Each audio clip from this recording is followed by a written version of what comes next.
Have you ever wondered how close you've come to danger without even realizing it?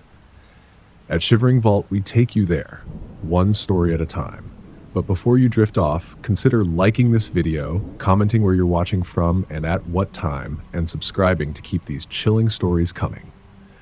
Now, let's dive into these unsettling tales.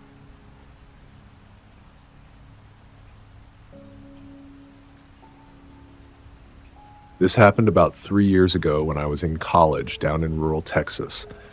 I went to a small school that a lot of people probably haven't heard of, one of those little towns that's really just a college, a few gas stations, and a couple diners where all the locals go. You drive 10 minutes in any direction, and it's just fields or woods or whatever. I used to like it out there. Quiet, simple, no traffic. Anyway, back then I was pretty reckless. I wasn't a bad kid or anything, just dumb and bored a lot. Me and my two buddies, Ryan and Mark, used to try and come up with ways to kill time. We weren't into parties much, so we'd find other stuff to do. Driving out to old back roads, exploring abandoned buildings, sneaking beers out to some field and making a fire to sit around. Stuff like that. This one night, we got it into our heads to go camp out in this big orchard on the edge of town.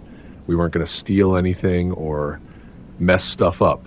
We just wanted somewhere quiet to hang out, drink a little, and tell dumb stories like always. The orchard was huge. I'm talking rows and rows of pecan and peach trees, just stretching out forever. I'd driven past it a few times and always wondered how far back it went, but I never saw anybody out there. No signs, no fences on one side, just trees. Ryan said he thought it was private property, but Mark was like, dude, nobody even lives around here, and we're not doing anything bad. So we figured it'd be fine. Just a quick in and out, have our night, no one would even know we were there. We parked Ryan's truck down a dirt road about a quarter mile from the orchard and walked the rest of the way in, carrying a couple sleeping bags, cheap little cooler, and one of those fold-out campfire grills. It was around 9:30 or 10 when we got there, and the sky was that perfect deep blue right before it goes pitch black. There was no moon that night, or if there was, it was hiding behind clouds. We found this little clearing between two rows of trees where the ground wasn't too uneven and set up our stuff. Mark had brought a little Bluetooth speaker and we played some quiet music while we cracked open a few beers and lit a small fire with some wood we gathered. Nothing big, just enough to see each other and keep warm. The air smelled like dirt and tree bark and smoke, and for a while, it was actually a pretty good night. We were laughing, talking about stupid stuff from school, sharing dumb stories about girls or professors or whatever.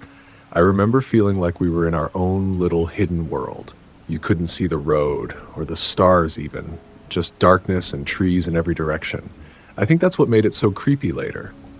You realize how isolated you really are, and suddenly the same place that felt fun and secret starts feeling like a trap. It was probably close to midnight when we first heard it. At first, I thought it was just my imagination, a soft sound like something far off in the distance. Then it came again. Barking. Faint, but sharp. Not just one dog either, it sounded like 2 or 3. All barking, pissed off. We all kind of stopped what we were doing. Mark muted the speaker, and Ryan looked around with this half smile like he was trying to pretend he wasn't nervous. Probably someone's house way off, he said. We're good. But then the barking got louder. Closer. Like they were moving. We put out the fire real quick, just dumped some water on it and covered it with dirt. The clearing went dark and we were just standing there, frozen, straining to hear. That's when we heard the engine. A low rumbling, maybe a truck or something, moving real slow. Then headlights, faint at first, then stronger, sweeping sideways through the rows of trees like a lighthouse, back and forth. It was like something out of a horror movie. "Shit, someone's out here," I whispered. We all dropped down, crouching low behind the trees. I could feel my heart beating in my throat. The flashlight beams were getting closer, and we could see now. It was a truck. One of those big old lifted ones with the metal rack on top. It rolled real slow down one of the orchard rows, and then it stopped. Engine still running. The door opened with this long, rusty creak, and a man stepped out. I'll never forget the way he looked. He had a flashlight in one hand, shotgun in the other. Real old school, like something your grandpa might have in a closet. He had this limp in his step, like he was dragging one leg slightly, and his boots made these heavy, deliberate thuds in the dirt as he walked. He started calling out, but it wasn't normal calling. It was loud and slurred, like he was drunk or angry, or both. "Where you at, huh? Come on out," he shouted. Then he whistled, and the barking exploded. The dogs were coming. We panicked. I remember Mark hissing something like, "We gotta go now," and then we just scattered. No plan, no direction, just running. I could hear branches snapping, leaves crunching under our feet. I stuck with Ryan, and Mark disappeared somewhere to the left. The trees seemed to close in on us, like we were running through a damn maze. I kept turning around, expecting to see that flashlight beam catching us in its glare. Then Ryan went down. I heard him cry out and turn back. He was on the ground, holding his ankle. He must have stepped wrong on a root or something. He looked up at me, face pale. "I can't walk, dude," he said, panicked. I didn't know what the hell to do. Leave him? Hell no. But we could hear the dogs. Closer now. Growling. Chains clinking. "Get up," I whispered. "Come on. Lean on me." I pulled his arm over my shoulder and started dragging him. He was trying to hop, but every other step he'd stumble and curse. My lungs were burning, and the orchard seemed to go on forever. Every row looked the same, and I had no clue where the fence was anymore. Then the shotgun went off. Loud as hell. It echoed through the trees, and I swear I felt the shockwave in my chest. We dropped down again, gasping, listening. No footsteps, no voice this time, just the low growl of those dogs getting closer. I pulled Ryan up again, and we moved. Slower now, desperate. I think at some point I started crying just from the panic. I was sure we were about to get mauled or shot or both. Then, through the trees, I saw it. The fence. A barbed wire fence just a few yards ahead. "We're almost there," I gasped. I don't even remember how we got over. I pushed Ryan up first and basically shoved him till he toppled over the other side. His jeans got caught on the barbs, and I heard them rip as he let out this horrible yell of pain. I climbed over right after, hands getting sliced, legs catching on the wire. We hit the ground on the other side and just laid there, panting. I kept looking back, expecting to see the man standing at the edge, shotgun aimed, but he never came through. His flashlight hovered for a bit, sweeping side to side, and then it started moving away. We didn't move for a long time, just lay there in the dirt. Mark found us maybe 20 minutes later, walking up the road with this wild look in his eyes. He was shaking, said he heard the gunshot, and just ran as far as he could till he lost sight of the lights. None of us went to the hospital or anything. Ryan said his ankle was just sprained. We didn't call the cops either. We just didn't want to talk about it. A few days later, we were in this little diner, and we heard these old guys at the next table talking about the orchard owner. Said his family had owned that land for generations and that people kept sneaking in at night to steal the fruit. Said he'd started patrolling with his dogs and a shotgun. We never told anyone it was us. I still think about it, though. We thought we were just being dumb college kids. Thought we'd sneak in, drink a little, have a story to tell, and we almost didn't make it out at all.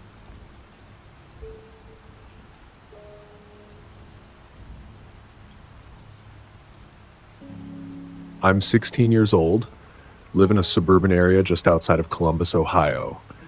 Pretty quiet neighborhood, decent area, not really the kind of place where crazy stuff happens. Just lots of split-level homes, trimmed lawns, retirees walking their dogs, that kind of thing. My parents had to go out of state for a wedding that weekend, my dad's cousin or something. I didn't want to go, obviously. I hate those long family trips, especially ones where I don't really know anyone. Plus, I had a bunch of homework and a physics quiz to study for, so I convinced them to let me stay behind. First time I'd ever been left alone overnight like that. My mom was a little hesitant, but my dad said I'd be fine. They left early Friday morning and were coming back Sunday night. At first, it was awesome. Like, that Friday was just perfect. I had the whole house to myself. No one nagging me, no one telling me to take the trash out. I stayed in my pajamas all day, played Xbox in the living room with the volume way up, ordered a disgusting amount of pizza and Mountain Dew. Just pure teenage freedom. By the time Saturday rolled around, I was still riding that high. Slept in late, binged some Netflix, scrolled on Reddit, the usual. I didn't even notice how quiet the house was until it started getting dark. During the day, being alone just feels relaxing. But at night, especially in a house that's usually full of noise, it starts to feel different. Still, I didn't think much of it. I had homework to get through, so I made myself sit down and knock that out. Took me longer than I expected, and I finally finished around midnight. I brushed my teeth, threw on a hoodie, and went up to my room. Passed out as soon as my head hit the pillow. Then, at 2:13 a.m., I woke up. I remember the exact time because I looked at my phone right away.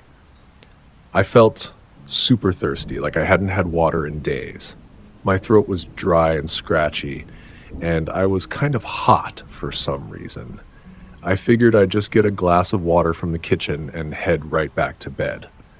The house was dead silent. Not even the creaking sounds you usually hear when everything settles. I padded downstairs in my socks, trying not to stub my toe, and made my way into the kitchen. The fridge light kind of burned my eyes when I opened it, but I grabbed a water bottle and chugged it right there, leaning against the counter. That's when my phone buzzed in my pocket. I remember that weird jolt in my chest. I wasn't expecting anything at that hour. I figured maybe it was just a spam text or something. But when I looked at the screen, my heart literally skipped a beat. It was a message from my mom. The text just said, "The neighbor just sent us this. Do not panic. Stay upstairs." Underneath that was an image. I tapped on it. It took a second to load. The photo was kind of grainy and a little blurry, like it had been zoomed in from a distance. But you could clearly see our house in the background. And in the foreground, standing just on the edge of our front lawn near the driveway, was a man. Tall, thin, wearing dark clothes. His head was angled down slightly, so the shadows hid his face. But he was facing the house, staring directly at it. My first thought was that it was some stupid prank, like someone in the neighborhood screwing around, or maybe a friend of mine trying to scare me. But then I realized I hadn't told anyone I was home alone that weekend. Not one person. And before I could even process what was happening, I heard it. Glass breaking. Somewhere downstairs. Loud, sharp, like a window had just shattered. I froze. My stomach felt like it turned inside out. I immediately turned off the kitchen light, even though it was probably too late for that to matter. I didn't know what else to do. I just bolted back upstairs, skipping steps, nearly tripping over myself. I ran into my room, locked the door, and got into my closet. It's small and cramped and smells like old shoes, but it's the only place I could think of where I might not be seen right away. I sat there in the dark, clutching my phone like it was a lifeline. I texted my mom back, fingers trembling. "There's someone in the house. I heard glass break. I'm in my closet." She replied almost instantly, "Stay quiet. Police are on the way. Don't move. Don't make a sound." I turned the sound off on my phone and held it to my chest. My ears were straining to hear anything over the sound of my own heartbeat. And then I heard it. Footsteps. Creaking across the hardwood floors downstairs. The kind of footsteps where you can just tell the person is being careful, like they're listening as they move. I heard a door open downstairs, then a drawer, then something metal being dragged. Every sound felt like it lasted forever. I could feel the sweat dripping down the back of my neck. My legs were cramping up in the closet, but I couldn't move. Then I heard the stairs. They creaked louder than anything else. One by one. Slow, methodical. I was staring at the crack of light under my closet door, barely able to breathe, and I swear I saw the shadow of feet pass by. He stopped just outside my room. I couldn't hear anything for a second. I thought maybe he'd moved on, but then my doorknob rattled. He tried the door. It was locked. Then, silence. No footsteps. Just dead quiet. I don't know how long I sat there. Maybe 5 minutes, maybe 15. Felt like hours. Then, just when I thought I might have hallucinated the whole thing, I heard the back door slam. And maybe a minute later, sirens. I started sobbing. I stayed in the closet until I heard the police yelling. When I finally came out, the red and blue lights were flashing through every window. The cops did a full sweep of the house. They found the broken window in the laundry room, muddy boot prints across the tile, a rusted crowbar on the floor near the back door. But the guy was gone, slipped into the woods behind our house before they could get there. They never caught him. When my parents got home the next morning, my mom couldn't stop hugging me. My dad kept pacing and looking out the window. We ended up staying with my grandparents for a few days after that. I haven't slept right since.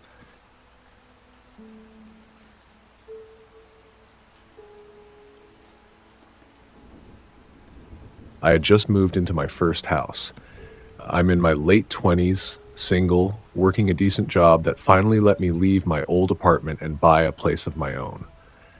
I wanted something quiet, stable, away from the constant noise of the city.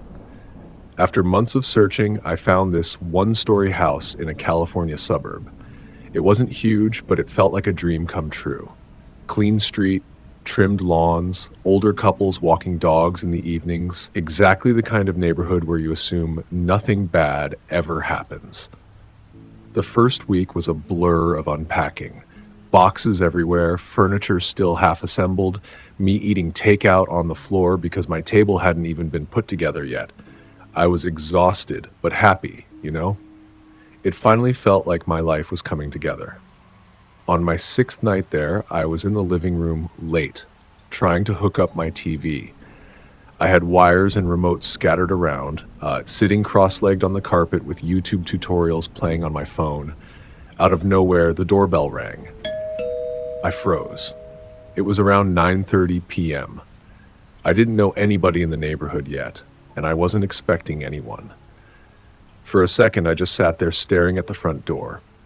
Then I stood up, walked over, and opened it. Nobody was there. Just the porch light casting that pale yellow glow on my empty driveway and the still street outside. I leaned out a little, looked both ways. Nothing. No kids running off, no cars pulling away, just silence. At first, I laughed under my breath. Must have been some kids playing ding-dong ditch. Annoying, but harmless. I shut the door, locked it, and went back to the mess of wires. 5 minutes later, the doorbell rang again. This time my stomach tightened a little. I got up slower, went to the door, and opened it again. Same thing, nobody there.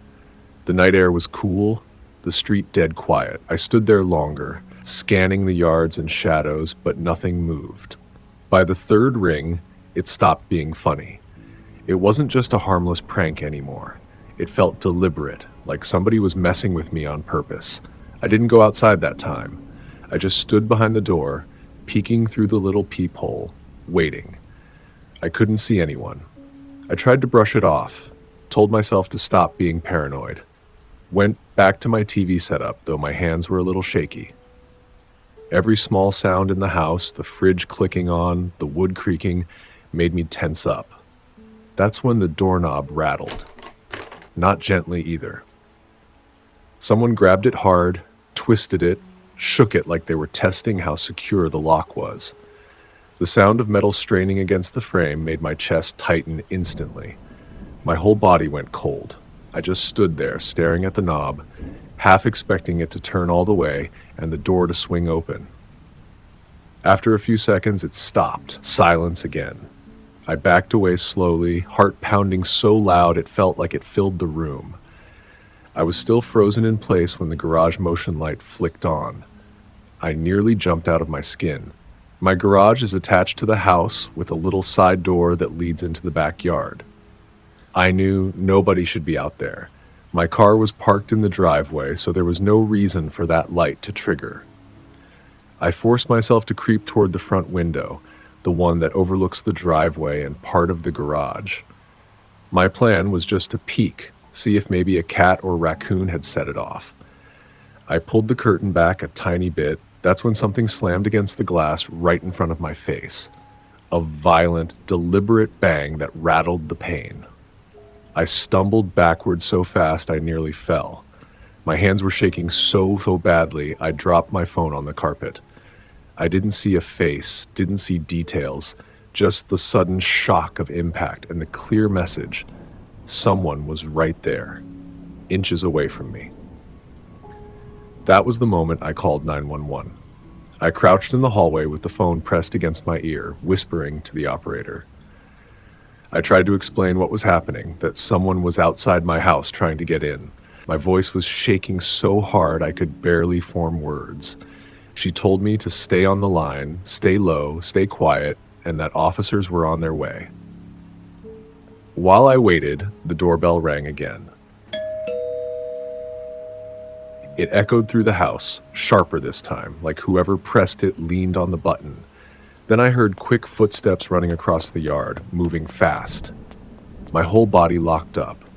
I remember holding my breath, gripping the phone so hard my knuckles hurt, listening to those footsteps fade into the dark. The next few minutes felt like hours. Every creak of the house, every sound outside had me convinced someone was about to break in. I kept thinking about the doorknob shaking, the bang on the window, the light in the garage. I knew this wasn't just some prank anymore. Someone was trying to get me to open the door. Finally, red and blue lights flashed through my front window. The relief I felt when I saw the patrol car pull up nearly brought me to tears. 2 officers came to the door, announced themselves, and I let them in.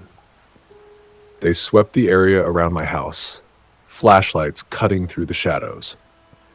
After about 10 minutes, one of them came back and told me they'd found 2 men hiding behind a neighbor's fence down the street.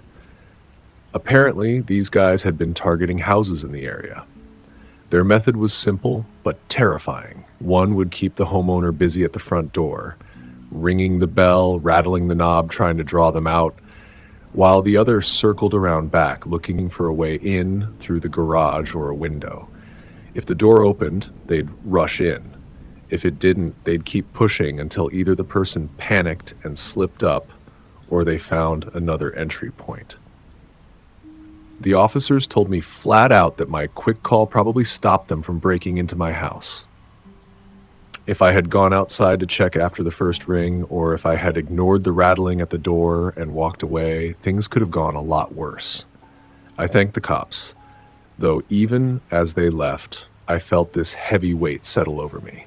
The house, which had felt like my safe new beginning just days before, suddenly felt like a trap. That night, I didn't sleep at all. I sat in my hallway with every light in the house on, just waiting for the morning. It's been months now, and I still double-check every lock before bed. I bought security cameras, extra deadbolts, even a new alarm system.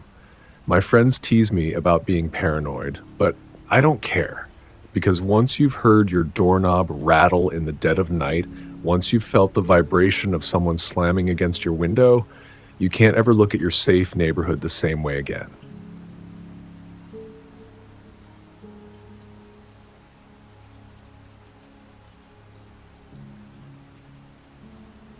I'm 19 years old, and this happened to me last summer in Florida.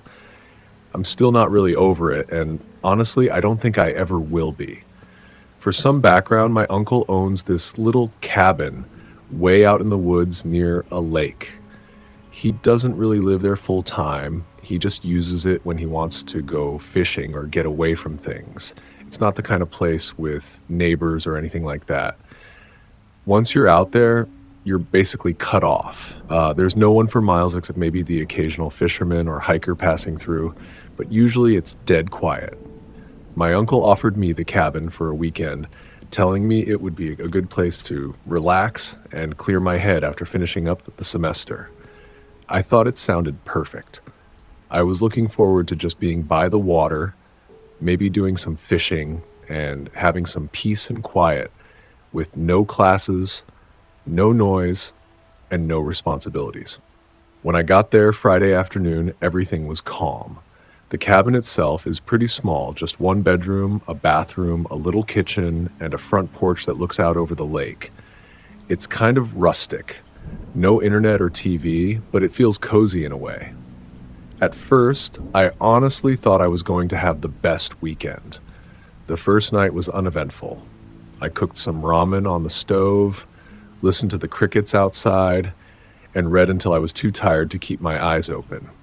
The silence was almost strange because I grew up in the city, but I liked it. The next day was hot and bright. I spent most of it walking around the property, exploring, and just enjoying being away from everything. By the time the evening rolled around, I decided I was going to sit by the lake and fish for a while. The sun was setting, the water looked calm, and it felt like the perfect way to end the day. I grabbed the rod from the cabin, walked down to the water, and settled onto this small patch of dirt where people usually fish from. It was so quiet I could hear every little splash in the water, every insect buzzing by, every leaf moving in the breeze. For the first half hour or so, I felt completely at ease. Then, out of nowhere, I noticed movement to my left. When I looked over, there was a man sitting maybe 10 or 15 yards away from me. He wasn't fishing. He wasn't doing anything, really. He was just sitting there on the ground. He had kind of hunched, wearing a gray hoodie with the hood up, even though it was humid and warm. At first, I thought maybe he was just another fisherman or someone camping nearby, but he didn't have any gear with him. No rod, no bag, nothing. He didn't even look at the lake. He was just staring, straight ahead, and then I realized he was staring directly at me. I tried to act like it didn't bother me. I shifted around, focused on my line, and told myself that maybe he was just resting or maybe waiting for someone else. But it didn't feel like that. It felt wrong. Every few seconds, I would glance back, and every single time, his head hadn't moved, his eyes hadn't shifted. He was locked on me. The air felt different after that. The sounds of the lake that had been comforting before now felt distant, like everything had dulled except my awareness of this guy. My chest felt tight, and I couldn't shake the thought that I was being watched in a way that wasn't casual or harmless. Eventually, I decided I'd had enough. I reeled in the line, stood up, and tried to walk calmly back toward the cabin. The dirt path that leads there winds through some trees, and once I stepped onto it, I felt a huge wave of relief because I thought I'd put some distance between us. That's when I heard it. A twig snapping. I froze. I told myself it was just an animal, a deer or something, but then there was another crunch and another steady, deliberate, like footsteps. I glanced back, and sure enough, I could see movement between the trees. The man, he wasn't running, but he was walking the same path, not far behind me. His hood was still up, his face shadowed. I felt my heart start pounding. My instinct told me not to run right away, so I sped up my pace, hoping he'd just stop. But he didn't. The faster I went, the faster his steps were, until I couldn't take it anymore. I broke into a full sprint. The path seemed so much longer than it had earlier. My legs felt heavy, and the trees all looked the same, but I forced myself forward. Finally, I broke through the clearing and saw the cabin. I didn't even look back at him. I rushed up the porch, shoved the door open, slammed it behind me, and locked it. I stood there for a second, holding my breath, listening. Then the doorknob rattled. Not just lightly, it shook hard, like he was trying to force it open. My whole body went cold. I stumbled back, grabbed my phone from the counter, and dialed 911 with shaking hands. I explained to the dispatcher what was happening, trying not to cry. She told me to stay on the line, that deputies were on their way. But while she was talking, I could hear it. Footsteps, slow and deliberate, moving around the outside of the cabin. I crept to the window, keeping low, and tried to peek out without being seen. The shape of his hood moved past, close enough that I could see the fabric brush against the glass. He circled the cabin over and over. Every time he passed a window, I held my breath, praying he wouldn't look in. Then for a few minutes, it went quiet. I thought maybe he had left. The dispatcher was telling me to stay calm, that help was on the way. I almost believed it. Until the bang. It came from the back window, loud enough that I screamed and dropped the phone for a second. When I scrambled to pick it up, I saw him. He was outside, holding a large rock, slamming it against the glass. The window cracked with the first hit, and I panicked, screaming into the phone for them to hurry. He lifted the rock again, his face still hidden by the hood. He didn't say a word. And then, sirens. Red and blue lights flashed through the trees, growing brighter. The man froze, still holding the rock. For a second, I thought he might go through with it anyway, but then he dropped it, turned, and bolted into the woods.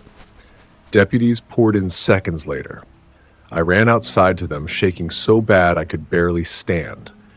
They searched the area, but all they found were footprints leading into the swamp by the lake. The mud made it impossible to track him further. The sheriff told me I shouldn't stay there that night. He helped me pack a bag and had one of the deputies drive me into town. They never caught the guy. To this day, I don't know who he was or what he wanted. Was he planning to rob the cabin? Was he after me specifically?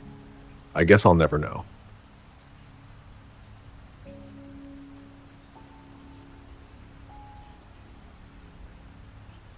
It's been almost a year, but it still feels like yesterday.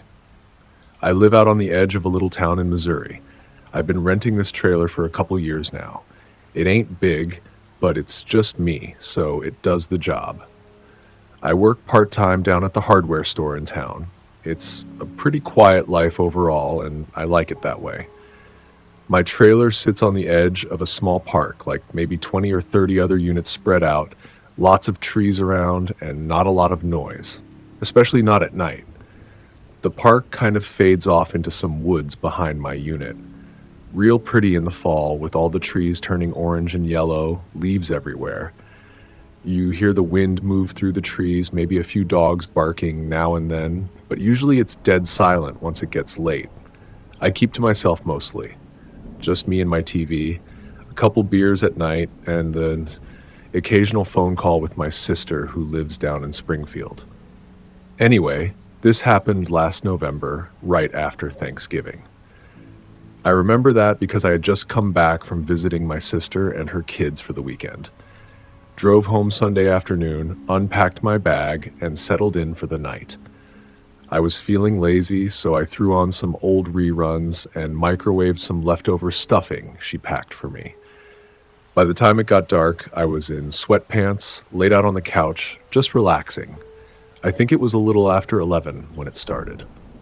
I remember the TV was on low. I was watching King of the Hill, something like that. And all of a sudden, the porch light clicked on. It's one of those motion sensor lights above my front steps. Real sensitive sometimes, so I didn't think much of it at first. Maybe a possum or a gust of wind. Happens. I glanced out the window. Didn't see anything. Porch was empty. Yard was still. The trees weren't even moving much. Still, I figured it was just the wind and turned my attention back to the screen. But then, not 5 minutes later, the light clicked off. And maybe another 3 minutes after that, it came back on again. That's when I started to feel a little off. I looked out the window again. Still nothing.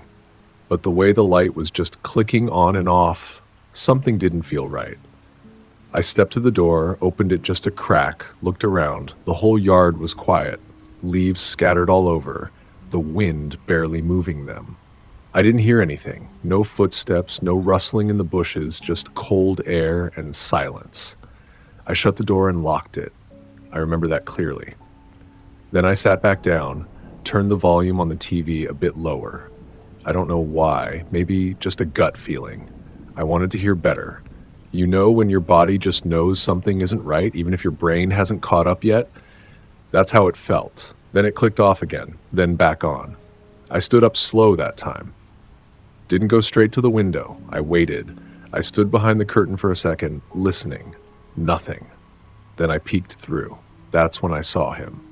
Crouched low, real low, at the bottom of my porch steps, just outside the light, half hidden in the dark. I froze.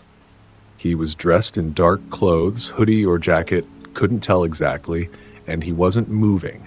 He wasn't even facing the trailer, not directly. He was sideways, like he'd been sneaking toward the steps and then just stopped, like he thought I'd seen him. His arms were held real tight to his sides, knees bent, face down just a little. I backed away from the window real slow. I moved to the kitchen, grabbed my phone, and called the sheriff's department. I was whispering into the phone, and I remember the lady on the line, the dispatcher, telling me to stay calm, stay inside, and that they were sending someone out. I told her someone was outside my trailer, real quiet, hiding near my porch. She stayed on the line with me, kept telling me to breathe and lock all the doors. I had already done that, but I double-checked every window and door just to be sure, even shut off the TV. Now the only light was the porch, still glowing outside. The silence after that was thick, like the air had weight to it. I couldn't hear anything, but I felt something. That kind of dread that sits heavy on your chest. And then I heard leaves crunching. Then more. Footsteps. Circling. Someone was walking around the trailer. I tiptoed to the bedroom window and peeked through the blinds. The light was still on, but now he was standing at the gate, just standing there. And he was staring dead at the trailer. I couldn't see his face clearly, but his posture, it was wrong. His hands were at his sides, but stiff, like he wasn't relaxed at all, like he was waiting. I whispered everything to the dispatcher. She told me to keep talking to her, keep calm. That's when he started walking toward the door. I backed away, holding the phone in one hand and grabbing the biggest kitchen knife I had with the other. Then came the knock. I didn't move. I didn't speak. And then the door handle rattled. Not hard at first, just like he was testing it, jiggling it back and forth. Then it got more forceful, like he was pulling on it. He must have known it was locked, but he didn't care. He was trying to open it anyway. Then he started pressing against the door. I could hear it groaning under the pressure. My trailer isn't some high-end reinforced thing. It's just a regular aluminum door. Nothing that would hold up long if someone really pushed. I told the dispatcher he was trying to break in. She said the deputy was close, told me not to open the door, not to shout, just stay hidden and quiet. Then he slammed on the door, both fists, over and over. Each hit made the whole frame shake. I gripped the knife so tight my hand went numb. I was half convinced the door was going to give in any second. Then, suddenly, headlights. A pair of bright beams washed over the yard. I've never been so relieved in my life. The man didn't even look back. He just bolted. Took off into the woods behind the trailer, disappearing into the dark, dead trees. The gravel crunched under the deputy's tires as he pulled in fast. 2 officers jumped out and took off after the guy, but they never caught him. They searched for a good half hour, flashlights cutting through the trees, but it was like he vanished. I gave my statement, shaking like a leaf the whole time. They stayed with me until almost 3 a.m. One of the deputies sat with me while the other drove around the area, but they never found him. He never came back.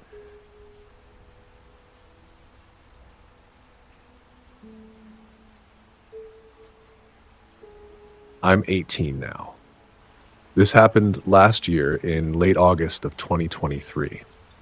I live in Northern California, and I've grown up hiking and backpacking with my dad and older cousin pretty much my whole life.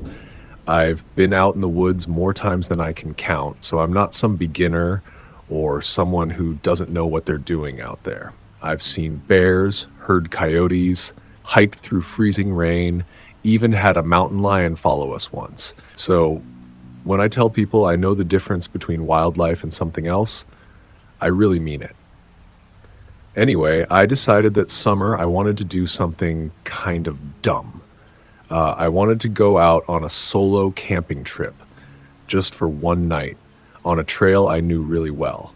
It's a very remote trail that doesn't show up on most maps. My dad actually showed it to me when I was younger, and we used to hike it every couple years. It's not a maintained trail or anything, and more like a rough cut through up into a dense patch of forest and hills. The reason I chose it was because I knew it well, and also because I didn't want anyone to catch me camping where I wasn't technically supposed to. The Park Service doesn't allow camping in that particular section, but I figured since nobody really uses that trail, I'd be totally alone. And I wanted that. I was 17 at the time, turning 18 in like 2 weeks, and I wanted to do something that made me feel I was growing up. I guess I wanted to prove to myself that I was capable, like I could handle it. So I planned it all out. My dad dropped me off at the head of the trail early in the morning. It was one of those hot, dry California days, blue sky and not a single person around. I remember seeing a faded sign half buried in weeds and vines that marked the old trailhead, and we kind of laughed about how sketchy it looked. I had my pack loaded up, small propane cooker, food, tent, sleeping bag, water purifier, backup water, a whistle, and 3 knives. I wasn't unprepared. I told him I'd meet him the next day around noon at the spot where the trail comes down and hits a service road. The hike in was honestly beautiful. That trail goes up into some seriously thick forest, the kind where you barely see sunlight through the branches, and all the pine needles make the ground super soft and quiet. The only sound is birds, bugs, and your own footsteps. I didn't see a single other person, not one, which, like I said, wasn't surprising. I don't think anyone uses that trail anymore. I hiked most of the day, stopping a few times for water and snacks until I reached the area I had picked to camp. It was just off the trail, a small clearing where the trees opened up a bit and the ground was mostly flat. I remembered it from a past trip with my dad. I set up my tent, boiled some water on the stove, had dinner, nothing fancy, just one of those freeze-dried backpacker meals, and sat around listening to the forest wind down for the night. I didn't start a fire, obviously. I didn't want to risk drawing attention, plus it was so dry that summer that it felt kind of irresponsible. I crawled into my tent a little after dark. I was tired from the hike and figured I'd crash early and wake up with the sun. I fell asleep fast. I don't know exactly what time it was when I woke up. The forest was pitch black outside. For a second, I just lay there, trying to figure out why I woke up. I sat up slowly, staying quiet, listening. Then I heard it. A stick broke. Not far off. Just one loud crack of wood snapping under pressure. I thought maybe it was a deer. But then there were footsteps. I froze. My heart was pounding so hard I could hear it in my ears. I reached for my knife. I always keep my buck knife next to me when I camp, just in case. I held it in my hand and stayed totally still. The footsteps came again. 2 more. Then nothing.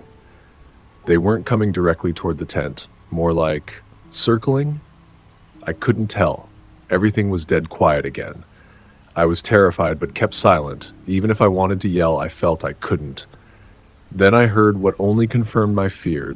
The thing outside my tent began to hum in a deep, guttural tone.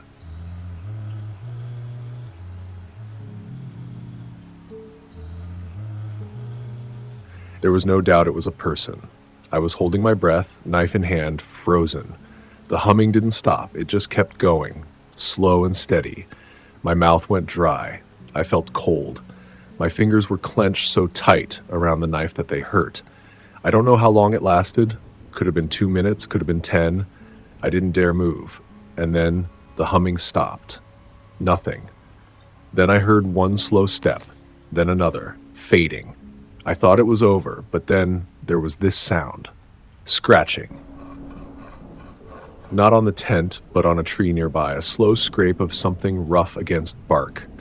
Then sudden crashing, like the person, or whatever it was, ran. I mean, full sprint through the woods. Snapping branches, crunching undergrowth, just tearing off into the forest like something wild.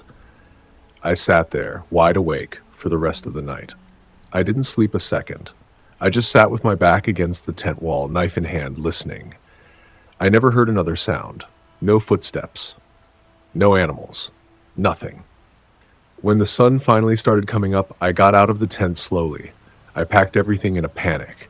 I didn't eat breakfast. I didn't even drink water. I just shoved it all in my bag and got back on the trail. I didn't stop walking. I kept looking over my shoulder every few minutes. Every time I thought I heard something, I'd stop and listen. But there was nothing. Just that feeling like someone might be watching me. I got to the dirt road a little after noon and called my dad. When he picked me up, I told him everything. To this day, I haven't gone back on that trail, and I made the difficult decision not to inform the authorities, as I couldn't pin anyone to a crime, and it would mean admitting that I illegally camped in the area.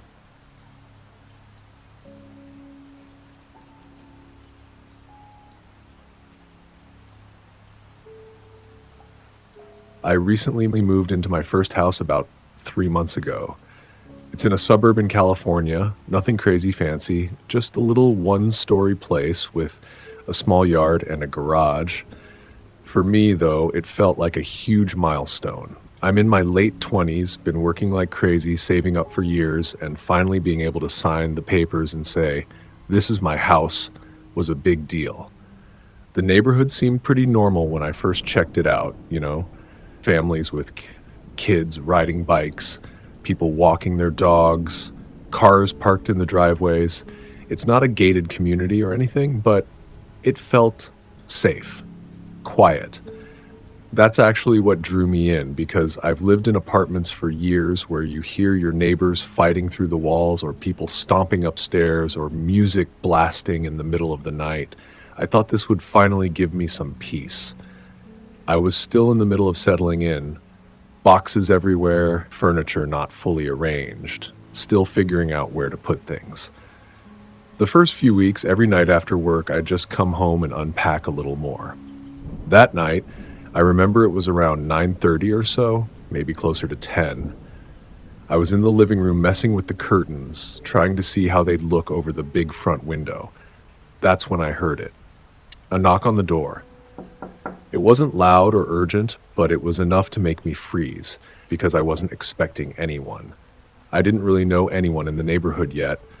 For a second, I just stood there like, did I actually hear that? But then it came again. I walked to the door, trying not to make too much noise, and peeked through the peephole. There was a man standing there. He looked rough. Not homeless exactly, but his clothes were kind of dirty and worn, and he had this scruffy beard. He wasn't old, maybe late 30s or early 40s. He was just standing there on my porch. I hesitated, but then cracked the door open a little, keeping the chain on. "Yeah?" I asked. He leaned a bit closer, and in this casual voice he goes, "Do the old owners still live here?" It threw me off. I didn't know how to answer right away. I just kind of shook my head and said, "No, I just moved in a couple weeks ago." He nodded slowly, like he was thinking about something, and without another word, he turned and walked off down the street. I shut the door immediately and locked it. The whole thing was weird, but I tried to tell myself maybe he was just some old friend or someone who didn't know the house had sold. Still, something about the way he looked at me didn't sit right. I double-checked the locks on the front door, then went to the sliding glass door in the back and made sure that was locked too. After that, I tried to brush it off, told myself not to overthink it, and went back to unpacking boxes in the hallway. But that man's face stuck in my head, and I couldn't shake the feeling that the house suddenly didn't feel as safe as it had earlier that day. After that weird knock, I tried to push it out of my head. I remember thinking, don't make a big deal out of it. People knock on doors all the time. By the time I was done moving a couple of boxes around, it was close to midnight. The neighborhood was dead quiet. I had the TV on low just for some background noise because it was honestly too quiet. Then I heard something. At first, I thought it was just the TV, but when I muted it, I could still hear it. It was faint, like footsteps on gravel. I walked to the front window, trying not to make it obvious, and pulled the curtain back just a little. That's when I saw it. A flashlight beam swept across my front yard. Then another. Two different lights, moving separately. I leaned closer to the window, my stomach just dropping. There were two men outside. One was near the driveway, pointing his flashlight along the side of the house. The other was closer to the fence, moving toward the backyard. I ducked down fast so they couldn't see me through the window. My hands were shaking as I grabbed my phone and dialed 911. The dispatcher answered, calm and steady, asking what the emergency was. I tried to whisper, but my voice kept cracking. I told her there were men outside my house with flashlights walking around, and I thought they were trying to break in. She told me to stay on the line, stay somewhere safe inside the house, and that officers were on their way. While I was talking to her, I heard it. This sharp thud, like someone banging against the back of the house. I crept toward the hallway that leads to the sliding glass door, staying low, and when I peeked, my heart almost stopped. One of the men was right there at the glass. His flashlight was in one hand, and with the other he was pushing at the handle, testing it. His face was pressed close, like he was trying to see inside. I froze, barely breathing. The dispatcher kept asking me what was happening, and I whispered that one of them was at my back door trying to get in. The man tugged at the door a couple more times, then looked over his shoulder like he was checking for his partner. I could see his face clearly in the light from inside my living room. Rough skin, scruffy beard, same guy who knocked earlier. My whole body was shaking. I backed away slowly, trying not to make any sound, and crouched in the hallway closet. I could still hear faint crunching noises outside, like the other guy was moving along the fence. The dispatcher was telling me help was close, but every second felt like forever. I kept thinking, they're going to get in. Any second now, they're going to smash the glass or kick in a door and I'll be trapped. Then, just when I felt like I couldn't take it anymore, I saw flashing red and blue lights bounce across the walls. My heart almost leapt out of my chest in relief.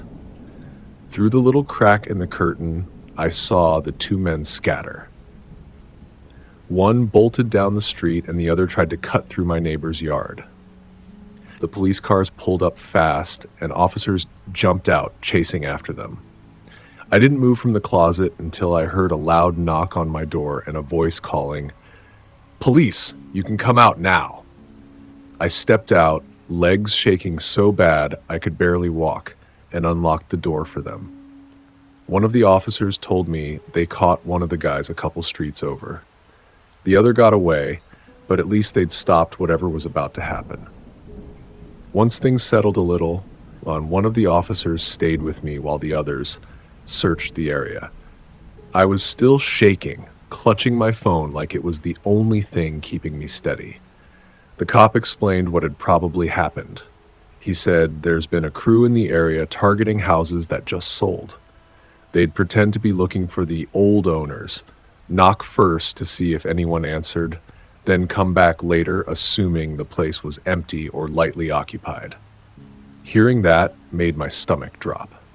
The officer told me I'd done the right thing by locking up and calling right away. He even said a lot of people wouldn't have reacted as quickly, and that probably saved me from something worse.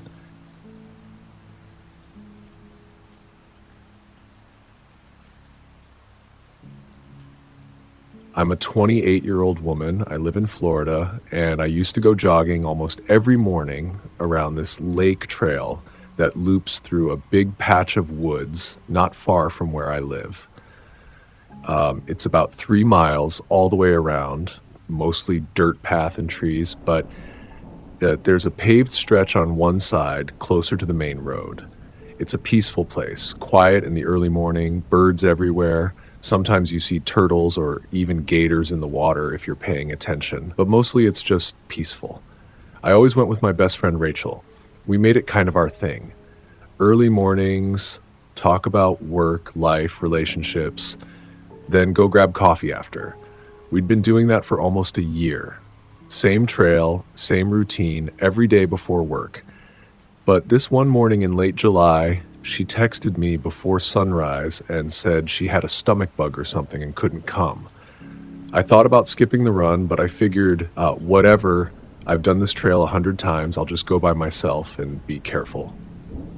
I left around 5:45 a.m. The sun was just starting to come up, but there was still that early morning fog hanging around the lake. I remember thinking it was extra quiet that morning. No other runners, no bikers, no one fishing yet. Just me and the sound of my shoes on the gravel. That's when I noticed it again. The black van. Now I know how that sounds, and at first, I didn't think anything of it either.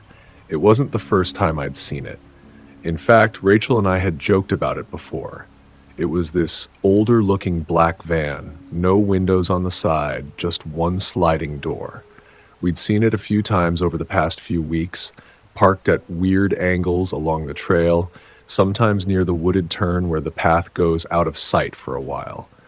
Once we even noticed it driving slowly behind us as we were walking home after a jog. It gave us a weird feeling, but it never did anything, so we just tried to ignore it. But seeing it that morning, while I was alone, hit different. It was parked just off the main road, partially hidden under some trees, and the headlights were off. I got that pit-in-your-stomach feeling, that heavy, sinking kind where you just know something isn't right. I turned up my music and tried to keep running like normal, not look at it, not make it obvious that I was freaking out inside. I was about 1.5 miles in, on the far side of the lake where it's all woods and no houses nearby. That's when the van moved. It wasn't subtle. I heard the gravel crunch behind me, and when I turned around, the van was pulling slowly forward onto the path. I froze for maybe a second, tops. My brain was trying to make it logical.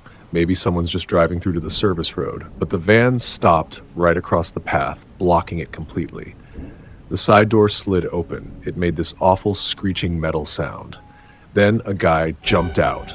He was wearing all black, hoodie, gloves, and a black ski mask. I swear my heart stopped for a second. No hesitation, no words, nothing. He started sprinting straight at me. I ran. I didn't even look back. I just turned and bolted into the trees on the other side of the path where the woods were thickest. I remember the branches slapping my face and arms, thorns tearing at my leggings. I was breathing so hard it felt like my lungs were on fire, but I didn't stop. I could hear him crashing through the underbrush behind me. I cut left, then hard right, trying to confuse him, slipping between trees, tripping over roots, scrambling back up. I didn't even know where I was going. I just kept moving. Eventually, I spotted a fallen log, huge and half-rotted, and I dove behind it. I pressed myself into the dirt, heart pounding, sweat pouring into my eyes, trying not to make a sound. Then, silence. Nothing. No footsteps. No branches snapping. No breathing. Just the faint buzzing in my ears and the sound of my own blood thumping. I don't know how long I stayed there. I just kept waiting. Every tiny sound in the woods sending my heart into overdrive. I kept thinking he was going to come up behind me and drag me out, that he was waiting. But eventually, I heard the van's engine again, off in the distance. Gravel shifting, the door slamming shut. Then it drove off. I still didn't move for a while. My whole body was trembling, and I didn't trust it wasn't some kind of trick. But after a while, when it stayed quiet, I slowly crawled out and tried to find the path again. I got lucky and found a side access road, and I ran toward the nearest main road like my life depended on it. I must have looked insane, covered in dirt and leaves, crying, bleeding from my knees and arms. When I finally reached a gas station, I asked the clerk to call the police. I didn't even have my phone. It had fallen out of my waistband at some point during the chase. The police came pretty fast. I gave them everything I could, description of the van, the guy's clothes, the general area where it happened. They took it seriously. I think they could see how freaked out I was. An officer drove me home, and they sent someone to search the trail. I didn't sleep that night. I stopped jogging completely. Just the idea of being out there alone again made me feel sick. About 4 days later, the police actually contacted me. I was expecting it to be a dead end, but they told me they had located the van. Apparently, they found it parked in an abandoned property lot a few towns over. And when they ran the plates, they traced it to a group of men already under investigation for multiple attempted kidnappings. Some of those had happened just miles from where I lived. Even worse, they told me that a couple of disappearances they were looking into had happened near that same lake trail. A few women had vanished over the past year, all in the early morning hours. They believed the van had been stalking that trail regularly, watching, planning, waiting for someone to be alone.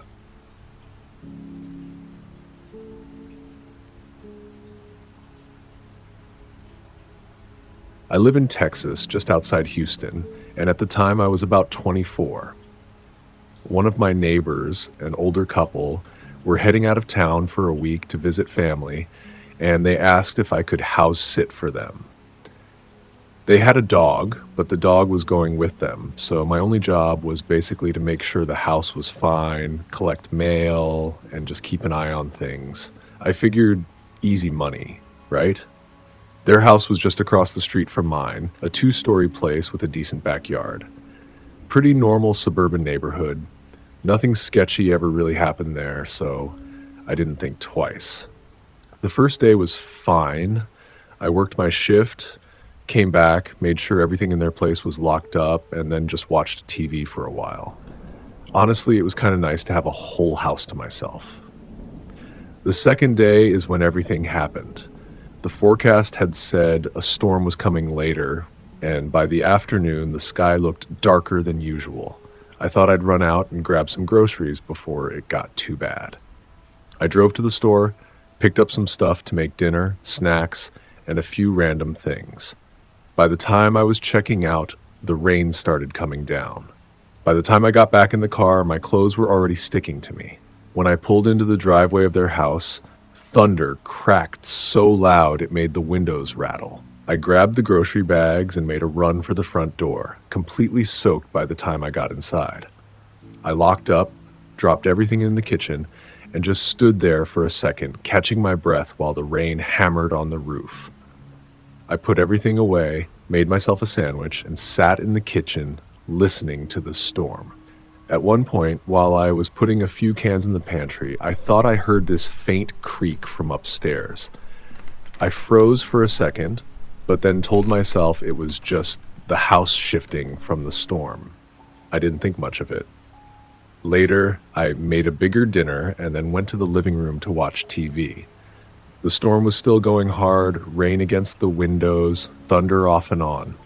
Honestly, I've always found storms kind of relaxing, so I didn't mind it. The sound of the TV mixed with the storm made me feel safe. At some point, I must have dozed off on the couch. I don't know what time it was when I woke up, but it was dark. The TV was still on, showing one of those late-night commercials, the volume low. For a second, I didn't even know what woke me.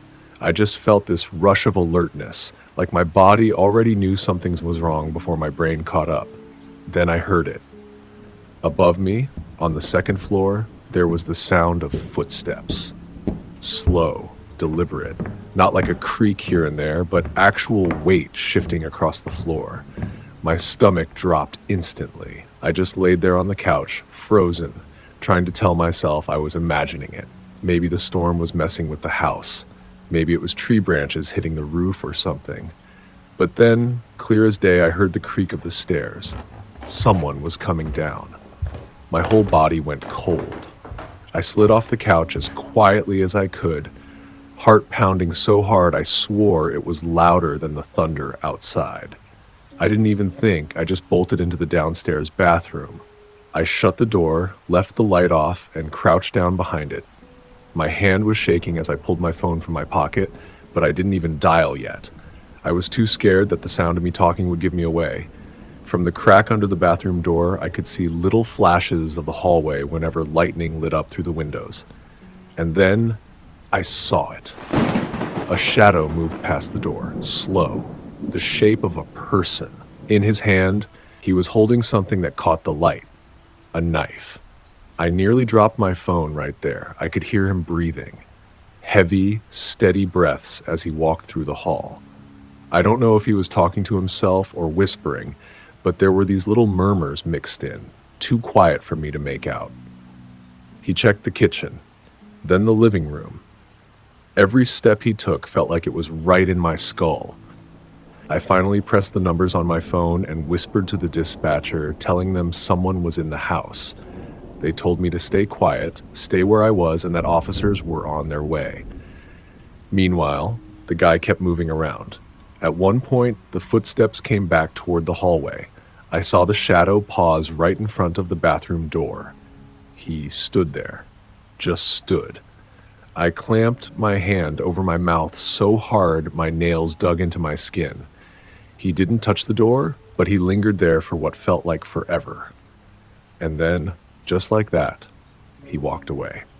I heard the front door click shut a few minutes later. I don't think I moved for at least a full minute after the door closed. I was shaking so bad I thought I might pass out. The dispatcher stayed on the line with me, whispering that help was almost there. Then I saw it, red and blue lights flickering through the rain-streaked windows. The storm was still pounding, thunder rolling across the sky. But when I heard the knock at the door followed by someone shouting, "Police!" I almost cried. I came out of the bathroom so fast my legs barely worked. I stumbled to the door, unlocked it, and 2 officers rushed in, guns drawn. They went through the house, clearing room by room. I just stood there in the entryway, drenched in sweat. After a few minutes, one of them came back down and said nobody was inside. But then he told me the back door had been forced open, splintered near the lock like someone had pried it. The officer asked me to walk him through what happened. I told him everything. He nodded and said it sounded like the intruder had gotten in earlier, probably while I was out grabbing groceries, and just waited. That thought alone nearly made me pass out. I had been in that house all evening, making food, watching TV, not knowing there was a stranger upstairs the whole time.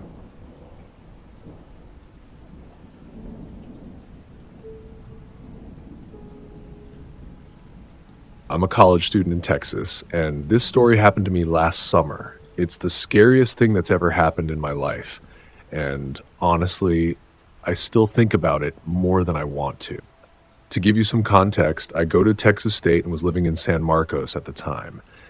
That summer, I was cramming through one of those fast-track classes, just trying to clear a few credits. My girlfriend then, Chloe, was working at a coffee shop and pulling a lot of late shifts. Both of us were stressed out and tired all the time, and I kept telling her, when this class is over, I'll take you somewhere nice. We need a break. When my class ended, I didn't plan anything fancy. I just thought it would be cool to take her somewhere out of the way, somewhere quiet, where we could just sit and watch the sunset without a bunch of people around. I remembered this one place my uncle had taken me when I was a kid. A stretch of coastline down near Corpus that wasn't like a beach, more like rocky bluffs and cliffs overlooking the Gulf. It wasn't a touristy area at all. I figured if we went there in the evening, we'd basically have the whole place to ourselves. So that's where I decided to take her.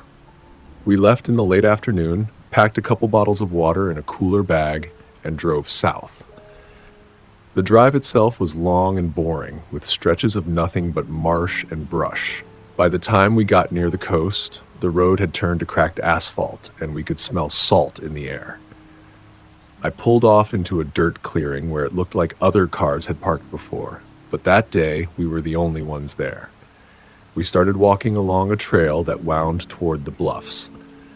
At first, it was just dirt and rock, nothing unusual. After a few minutes, we climbed a rise, and then suddenly the Gulf opened up in front of us. Just endless water and the sound of waves smacking into rock. Chloe stopped and said, "Wow," under her breath. That alone made the drive worth it for me. We kept walking, following the trail as it curved along the cliffside. That's when we came to a chain link fence stretched across the path. Zip-tied to it were a couple of old metal signs: private property and no trespassing. The fence looked like it had been there a long time, bent in places, the bottom loose where the ground had eroded away. Chloe stopped. Guess that's it. But, of course, I didn't want to stop there. I could see that the trail kept going beyond the fence, and I swore I remembered that the best view was just a little further along. It's fine, I told her. Nobody lives out here. We'll just go past it for a few minutes, then come back. She looked uncertain. It says no trespassing. Yeah, but look, I said, lifting the sagging bottom edge of the fence. People clearly crawl under this all the time. It's no big deal. She hesitated but finally sighed and ducked under. I followed, letting the metal clatter back down. Right away, the trail felt different, narrower. The drop to the water was closer. It didn't feel like a marked hiking trail anymore. It felt like we were walking somewhere we shouldn't. And then we started noticing things. First, a cluster of crushed soda cans, stomped flat. Then a tarp weighed down with rocks, its edges frayed by the wind. A little further along, 2 fire pits made of stones filled with black ash and half-melted foil. Chloe slowed down. I don't like this. It's probably just campers, I said, though I didn't really believe that. Then we saw it. Tucked into a shallow curve of the rock wall was a filthy sleeping bag, stretched out flat. A grocery bag was tied up like a pillow. Next to it was a loop of rope. Chloe grabbed my arm. That's not camping trash, someone's living here. I forced a laugh. Or they were. It's probably old. But I noticed the rope looked new, and my stomach felt heavy. That's when we heard it. Voices. At first it was muffled, like people arguing far away. Then it got clearer, harsh, angry tones echoing from further down the bluff, from what looked like a shallow cave tucked into the rock. Chloe froze. Do you hear that? I nodded, trying to act calm even though my chest had tightened. We stood there listening. The voices were definitely inside that cave. It wasn't friendly banter either. It was heated like a fight. I don't know why, but I whispered, "Let's just peek, then we'll go." Before Chloe could respond, one of the voices boomed out, no longer muffled but sharp and furious. "Who the hell's out there?" We both froze, and then, from the dark mouth of the cave, a shadow moved. That was all I needed. I grabbed Chloe's hand and said, "Run." We took off back the way we came. The path was narrow, gravel sliding under our shoes, the drop to the ocean way too close for comfort. My backpack slammed against my back as I sprinted. Behind us, heavy footsteps pounded the rock. Someone was chasing us, and then another voice shouted from deeper inside the cave. There was more than one of them. "You shouldn't be here," the man behind us yelled. His voice was closer now. Chloe nearly lost her footing when a patch of rock crumbled under her. Stones tumbled down into the waves below. I yanked her up before she slipped further. My heart felt like it was punching through my ribs. I snatched up a loose rock and hurled it behind me without even looking. It clattered off the cliff wall, and for half a second, the footsteps stuttered. That was all the opening we needed. Up ahead, I saw the fence again. "There, go," I shouted. We dove under, scraping our arms and knees on the rocks. The second Chloe was through, I slid under and let the chain link drop with a metallic crash. And just like that, the footsteps stopped. Through the gaps in the fence, I saw him.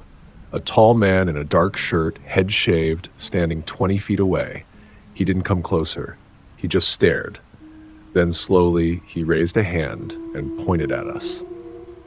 I couldn't see his face clearly. The sun was behind him, but the gesture was enough to chill me to the bone. After a few seconds, he turned and walked back toward the cave. Neither of us said anything. We just ran back to the car, slammed the doors shut, and sped off without looking back. And then, a few days later, I saw a report on the local news. Authorities had cleared out a group of squatters living in the caves along those cliffs. They found stolen camping gear, makeshift weapons, even evidence from a string of robberies in the area. I felt sick when I heard that, because We hadn't just stumbled into someone's abandoned campsite. We'd walked right into the middle of whatever those people were doing out there. And the worst part, if we had been a little slower, or if Chloe had slipped, or if the man had decided to cross that fence, I don't think I'd be here telling this story.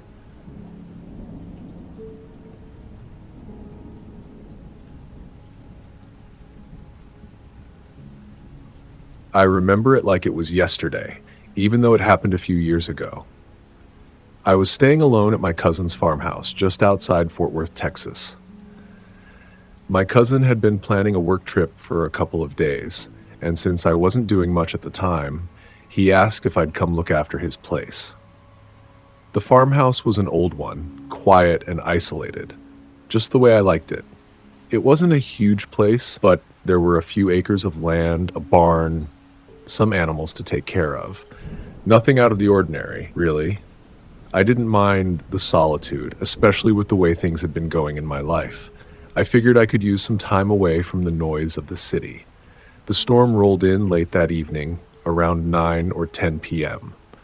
At first, it was just a little drizzle, the kind of rain that taps lightly on the roof. I was sitting on the couch, flipping through a magazine, when I noticed the wind picking up. It didn't take long for the storm to turn into something much bigger. The wind started howling like a living thing, and the rain began to pour down in sheets, almost sideways. I got up to close the windows, but it was too late. Water was already getting in. Then the power went out. Just like that. 1 second, everything was normal, and the next, I was in complete darkness. The only light was the faint glow of the candles I'd lit earlier. The storm was intense. I thought about grabbing a flashlight or checking on the animals in the barn, but the storm was so bad outside, I figured they'd be fine until morning. Instead, I just sat there, listening to the storm and trying to keep my mind off the growing unease creeping up on me. It must have been around 11 p.m. when I first heard it. A sharp, metallic sound, almost like a hammer hitting a piece of metal. I froze, holding my breath, wondering if I had imagined it. At first, I thought maybe it was just the storm. Wind can do strange things to a place like that. But then I heard it again, louder this time, like someone was hammering on something outside. I stood up and walked over to the window. The rain had made everything blurry, but I could just barely make out the outline of the barn in the distance. The sound continued, echoing through the night, but I couldn't see anyone. I figured it was probably an animal, some kind of wildlife trying to get in, or maybe the wind pushing something around in the barn. Still, I couldn't shake the uneasy feeling in my stomach. I went over to the kitchen to grab my phone. The battery was low, but it still worked. I dialed my cousin's number first, just to ask if he had anyone coming by to check on the place, or if the barn had any loose metal that could be making those noises. The phone rang a few times, but no answer. He was probably in a meeting or somewhere with no service. The noise from the barn had stopped by then, but I couldn't shake the feeling that something was wrong. I tried to push the thought out of my mind, but then it happened. A soft knock on the front door. I froze, staring at the door. My heart skipped a beat. I stood there for a long time, the hair on my neck standing up. My fingers trembled as I held the candle in my hand. The knock came again, just as slow and deliberate as the first. I was starting to panic. I checked my phone. No service. I moved quietly toward the door and peered through the peephole. I couldn't see anything. Just darkness. The rain was coming down so heavily that it was impossible to see more than a few feet in front of the house. I didn't know what to do. I wanted to grab the gun my cousin kept in the kitchen drawer, but I wasn't even sure if I could find the nerve to use it. Then, I heard another noise coming from the barn. This time, it wasn't banging. It was something much worse. It was the sound of footsteps, slow, deliberate footsteps crunching in the gravel outside. My blood ran cold. I backed away from the door, my heart racing in my chest. The footsteps were getting closer. Whoever was outside had come from the barn, and now they were walking toward the house. I could hear them clearly now. I pressed my back against the wall, straining to listen. The knock on the door came again, but this time it was harder. Someone was trying to get in. I could hear the faint rattle of the doorknob turning, but the door was locked. Just as I was about to make my move, I saw something through the window. Flashlights. Two beams weaving through the trees near the barn. I was nearly paralyzed with fear. I grabbed my phone again, hoping against hope that I might get a signal. The screen flickered as if it was about to turn off, but then, finally, a dial tone. I quickly called 911, my voice trembling. The dispatcher picked up. 911, what's your emergency? There are people outside, I said, my voice barely above a whisper. I think they're trying to break in. Please hurry. We're sending someone as fast as we can. Stay inside. Don't open the door. I hung up and tried to steady my breathing. My mind was racing. What were they after? What did they want? The knocking had stopped. The footsteps had stopped. I waited in the dark, the sound of the storm outside drowning out everything. Then came another knock, but this time, it wasn't on the door. It was on the window. I jumped back, my heart hammering in my chest. I ran to the other side of the room, my eyes scanning every shadow. Whoever it was, they were getting closer. But then, suddenly I heard it. The sound of sirens. The flashing red and blue lights cut through the sheets of rain, illuminating the house from the outside. I nearly cried with relief. They arrested two men, both of them armed with crowbars and a knife. They had been targeting remote houses, waiting for blackouts caused by storms like the one that had hit that night. The sheriff told me they'd been active in the area for weeks, waiting for the right moment to strike, and I had nearly been their next victim.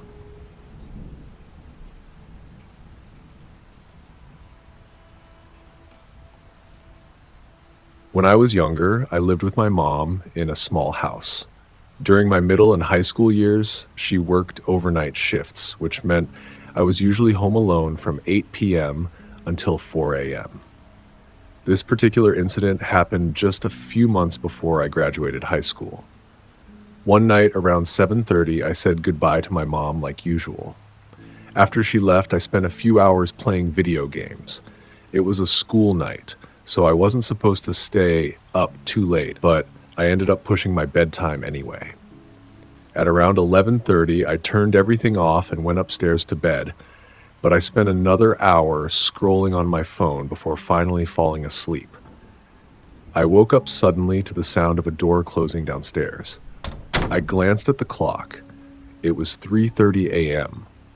Assuming my mom had gotten home early, I rolled over, trying to fall back asleep as I listened to footsteps moving around below. After a minute, though, something felt off. Normally, my mom would head straight upstairs to get ready for bed, but these footsteps weren't coming up. They were just wandering. I kept listening, and after a couple of minutes, I realized the person downstairs wasn't pausing in any rooms. They were slowly walking through the house as if inspecting every corner. A sense of unease started to creep in. I switched on my bedroom light, and almost immediately the footsteps stopped. I pressed my ear against the door. Silence. Carefully, I opened it and stepped into the hallway. I expected to see light from downstairs, but the house was completely dark. Whoever had been moving around hadn't turned on any lights, which somehow made the situation even more unsettling. I crept quietly to the top of the stairs and peered through the railing into the living room. There was no one there. Even in the dim light, I could see everything was in place. My PlayStation was still sitting where I left it, which reassured me for a second. I figured if someone had broken in to steal, they would have grabbed the most valuable thing in plain sight. Still, I needed to know for sure. I slowly walked down the stairs and called out softly, "Mom, you home?" No answer. The house remained eerily still. I made my way through the hallway and into the kitchen. That's when I saw it, a shoe print on the tile. I lifted my eyes, and across the room, sitting silently at the dining table, was a man wearing a black mask. His clothes were all dark, making his figure hard to fully make out. He just stared at me, completely motionless, his expression blank and cold. I bolted upstairs, slammed my bedroom door, locked it, and immediately called 911. The operator stayed on the line, giving me updates as police were dispatched. About a minute later, I heard slow, deliberate footsteps moving across the downstairs floor toward the base of the stairs. I whispered frantically to the operator, heart pounding, until I finally heard the front door open and the footsteps fade away. Less than 30 seconds after that, headlights swept across my window. My mom had just pulled into the driveway. I ran outside to meet her and explain everything in a panic. The police arrived soon after and conducted a thorough search, but they didn't find anything useful. From what they could tell, the man wasn't there to steal, and he didn't make any attempt to come after me. The most chilling thought is that he may have been waiting for my mom. It made sense. He broke in just minutes before she was usually home. I still think about that night often. What if I hadn't gone downstairs? What if she had walked in a minute earlier, completely unaware that someone was already inside waiting?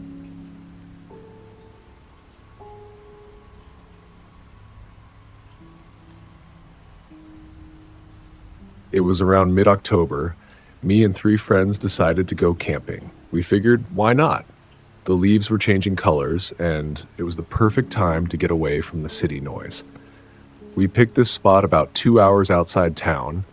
It's a state park deep in the woods, the kind of place people usually avoid as it gets colder. The campsite was almost empty, which we liked. We didn't want a crowd or noisy neighbors. We drove up, unloaded our stuff, and set up our tents near this small clearing surrounded by tall pines. The air was crisp, a little chilly, but not too bad. We made a fire, cracked open some beers, and sat around talking about nothing important, the usual campfire stuff. Everything felt peaceful, like we were the only ones out there. But then, just before dinner, one of my friends, Jake, decided to go check out a trail he saw winding into the woods. He said he'd be back in 10 minutes. When he came back, he looked weird. He told us he'd found another campsite down the trail, one that looked abandoned. We figured it was nothing, probably some careless campers who left early or something.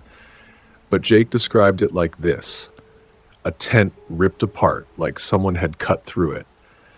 A fire pit that looked like it hadn't been used in a long time, but was still charred black, like someone burned trash there. And food wrappers, empty bags and cans, strewn all around, like whoever was there left in a rush. What creeped us out was that some of the gear looked new, like not old or weather-beaten like it had been sitting there for months, but stuff that looked like it was bought recently. We didn't know what to make of it, but shrugged it off. Maybe some irresponsible campers. That first night, we all went to bed around 11 after the fire died down. I was in my tent with Matt right next to me, and the forest was so quiet it was almost unnatural. No crickets or owls, just silence. Then, around 1 a.m., I woke up to this crunching sound.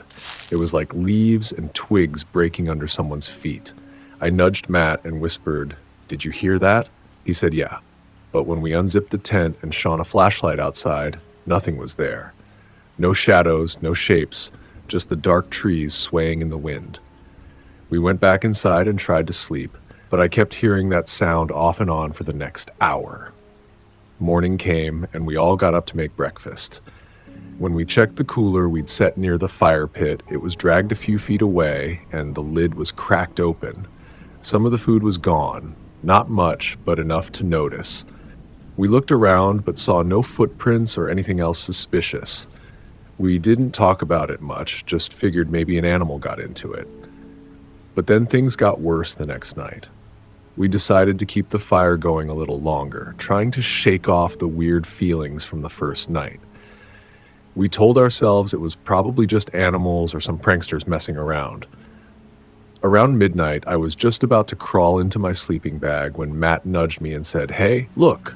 I looked toward the edge of the clearing where the trees were thick, and I saw it. a faint beam of light moving slowly between the trees. It wasn't steady, like someone was waving a flashlight around, but it kept circling the campsite at a distance, never coming closer, but never going away either. We all saw it and stopped talking, watching it move. My heart started pounding. "Who the hell is that?" Jake whispered. "No idea," I said. "Maybe someone lost or drunk?" But no one made a move. We stayed quiet and just watched as the light slowly moved around the perimeter, never entering the clearing where we were. It was like whoever it was didn't want to be caught, but also didn't want to leave. After a few minutes, the light disappeared into the woods and we all just sat there in silence. None of us slept well after that. The next morning, we were all on edge. The food in the cooler was missing even more, and we found some footprints around the campsite that weren't ours. They were boot prints, fresh and heading back into the woods. That's when we decided to be extra careful. We moved the cooler inside the tent with us and kept all our stuff close. We even thought about leaving early, but we didn't want to seem like cowards. That afternoon, while we were exploring the area a little further down the trail, Matt noticed something strange. "Guys, come check this out," he called. We found another small clearing, and there, half hidden behind some bushes, were some makeshift signs nailed to trees. Nothing official, just rough wooden boards with warnings like "keep out" and "no camping." Some had scratched out words and weird symbols carved into the wood. It didn't feel like someone joking around. It felt like a serious warning. We talked about it, but didn't know what to think. Maybe the people living here didn't want visitors, but who'd go to this much trouble just to scare campers? That night, none of us said much. We barely ate, and when the sun went down, we sat by the fire, flashlight beams crossing nervously through the trees, trying to catch any sign of that flickering light. Around midnight, just like before, the light returned. It circled the camp again, slow and steady. This time, Jake tried shouting into the woods. "Hey, we're not here to cause trouble. Show yourself." Nothing. The light flickered, then suddenly went out. The woods got completely dark, except for our little fire. We all jumped when a branch snapped somewhere close, maybe 20 feet from us. Matt grabbed a stick and stood up, shining his flashlight toward the noise. But we saw nothing. No movement, no eyes reflecting back, just shadows.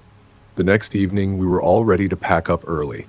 Nobody said it out loud, but we were done. The peaceful trip we'd hoped for had turned into a nightmare where every shadow felt like a threat. We kept the fire going, but it was small and mostly for comfort. Around dusk, we heard the crunch of boots on the trail. We all froze. Then, out of nowhere, 2 park rangers appeared. They introduced themselves, saying they'd been following up on reports from campers about thefts, strange noises, and people seeing flashlights around the campsites late at night. We told them everything about the torn tent we found, the missing food, the strange light circling our camp, and the weird signs nailed to the trees. They explained that there had been a group of squatters living hidden in the forest for weeks, maybe months. They survived by stealing food, camping gear, and supplies from campers like us. The rangers had been tracking their movements, but hadn't found their base yet. So they organized a quick search, asking us to stay close while they went into the woods. We followed the main trail with our flashlights, cutting through the thick, dark trees. After about 20 minutes, one ranger stopped and pointed. "Look there," he whispered. Hidden behind thick bushes was another campsite, like the one Jake found the first day, but much larger and more organized. There were several tents, tarps strung between trees, makeshift fire pits, and piles of stolen gear scattered everywhere. Coolers, lanterns, sleeping bags, backpacks, all stuff obviously taken from other campers. It was like a small village hidden in the middle of nowhere.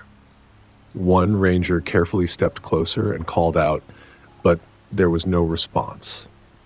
They found footprints leading away, some fresh. The squatters had clearly been watching us and moved before the rangers got there. The Rangers gathered up all the stolen gear and said they'd be back with backup to catch whoever was living there. We packed up as fast as we could that night. On the drive home, I couldn't stop thinking about those people living out there, sneaking around campsites in the dark, stealing from people who just wanted to enjoy nature. It was terrifying to realize how close we'd been to running into them, and how easily they could have hurt us if they wanted.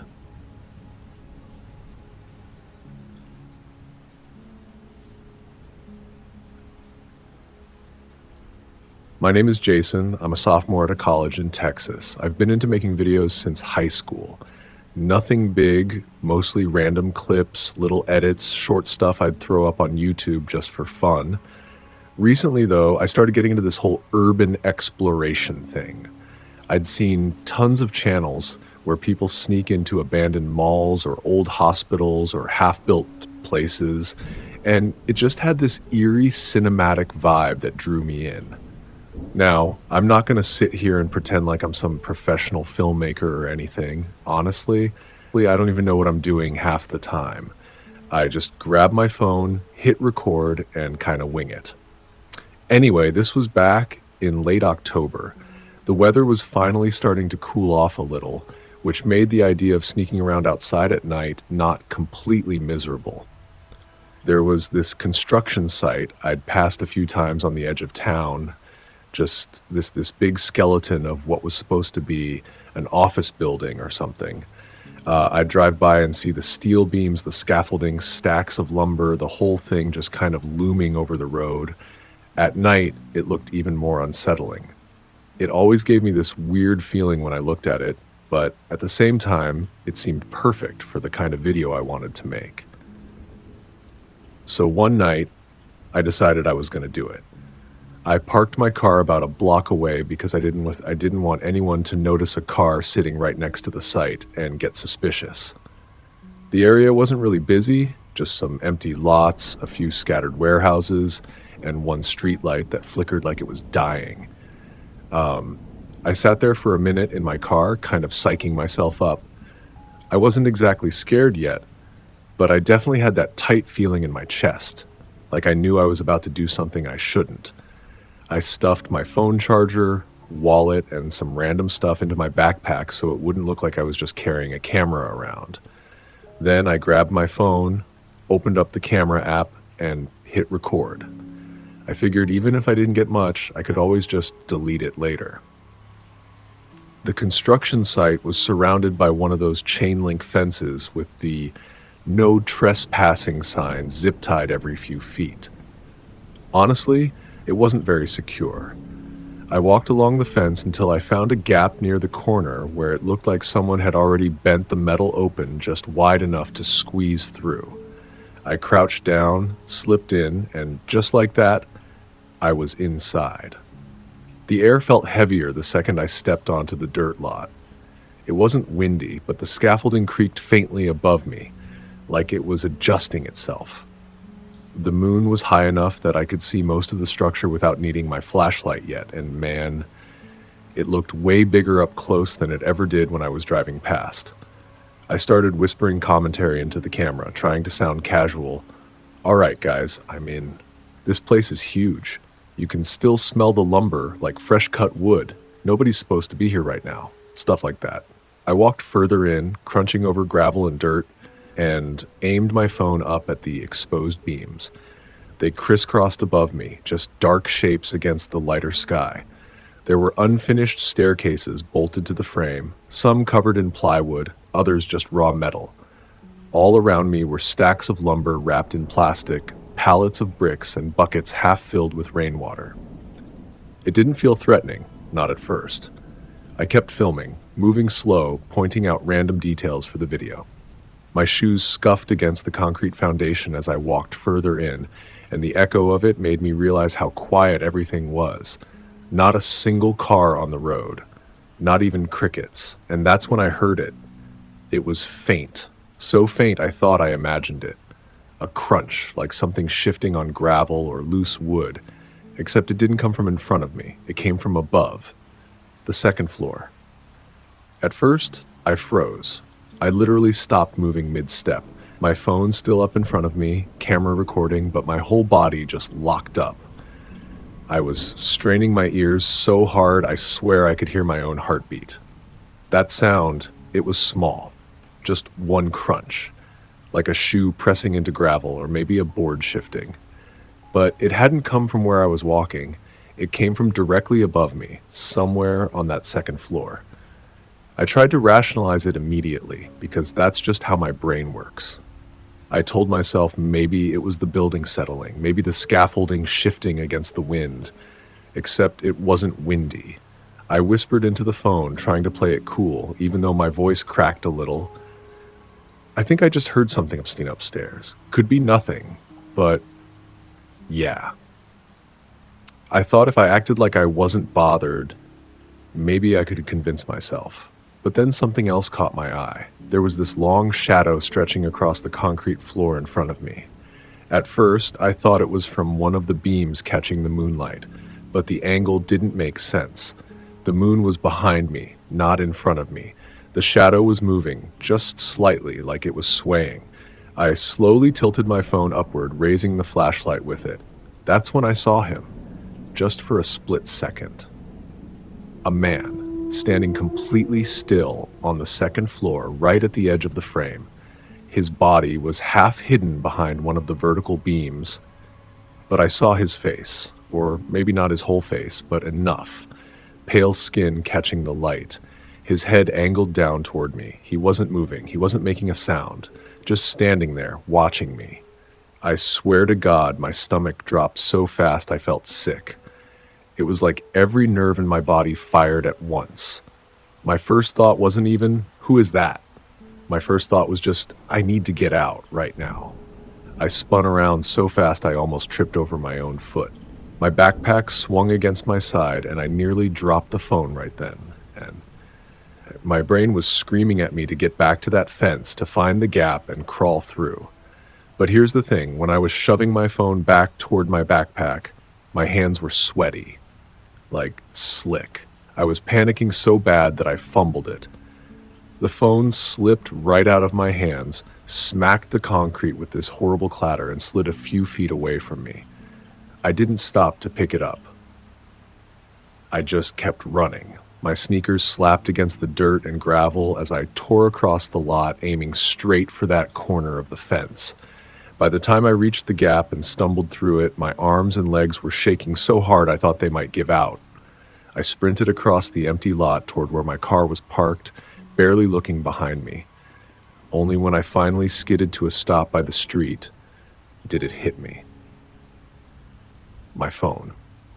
My phone was still back inside. For a solid minute, I just stood there, bent over with my hands on my knees, trying to catch my breath. I wanted to leave. Every single part of me wanted to just run back to my car, slam the doors shut, and drive home like nothing happened. But then the other part of me, the rational part, started screaming just as loud. That phone had everything on it, not just my videos, but my contacts, my bank app, my school emails, passwords. If someone picked it up, they'd have access to all of it. And as much as I hated it, I knew I couldn't just leave it there. So, against every instinct I had, I turned back toward the construction site. Inside, it was dead silent. Even the scaffolding wasn't creaking anymore. I told myself, just grab the phone. Don't look around. Don't stop. Just grab it and get out. But as I started walking back toward the building, I realized I could hear something faint. Not loud enough to pinpoint, but enough that my brain immediately registered it as footsteps. I've never had my body argue with itself like that before.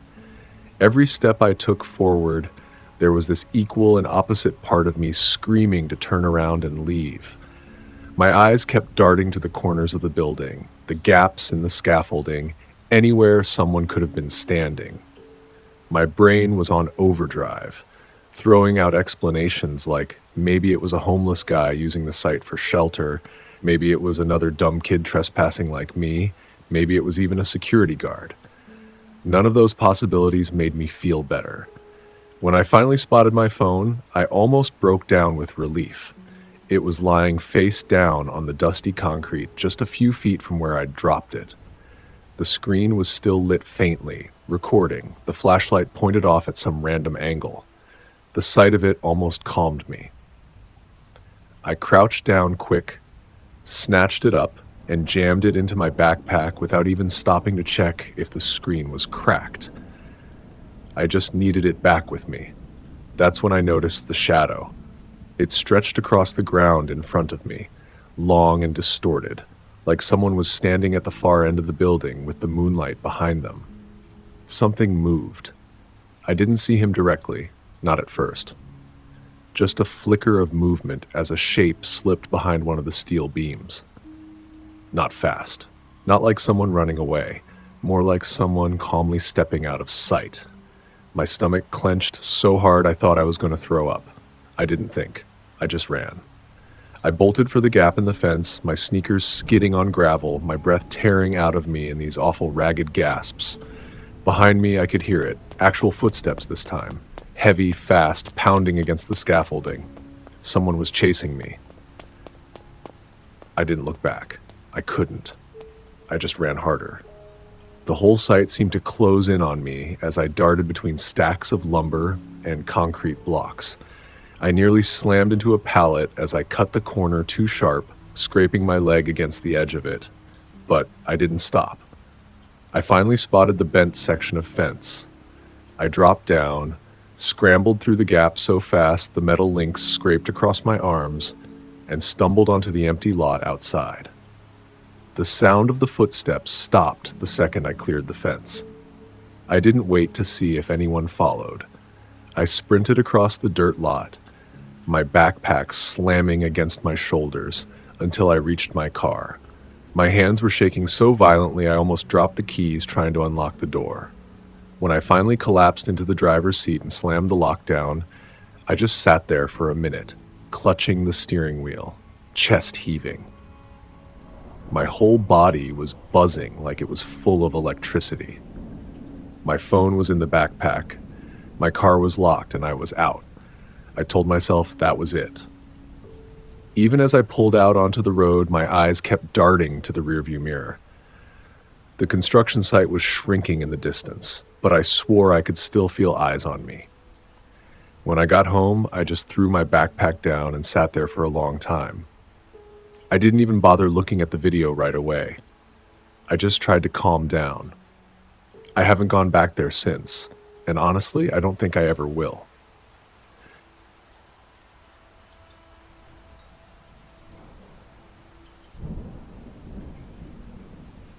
It was a Saturday night around 11:30 p.m. I'd been sitting on the couch, scrolling through my phone and trying to decide if I should cook something or just order takeout. Honestly, I didn't feel like cooking, so I pulled up the delivery app and ordered a burger. Nothing special, just a regular double bacon burger and cheeseburger and some curly fries from a local place that was open late. I figured it'd take about 30 minutes for it to get here, but about 25 minutes later, I heard a car pull into the driveway. I got up, checked the app. Sure enough, it said, "Your driver has arrived." I grabbed my wallet, opened the door, and went outside.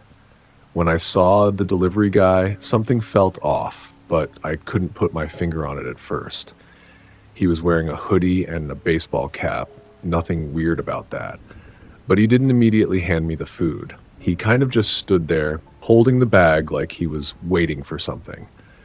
Then he said, "Big house you got here, huh?" I didn't think much of it at first.